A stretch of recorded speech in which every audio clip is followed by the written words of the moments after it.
Assalamualaikum warahmatullahi wabarakatuh.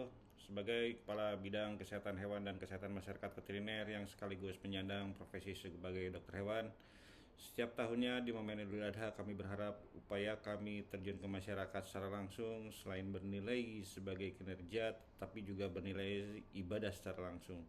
Pengamanan kesehatan hewan kurban dan juga pengamanan terhadap hasil sembelihan kurban merupakan waktu di mana profesi dokter hewan betul-betul krusial.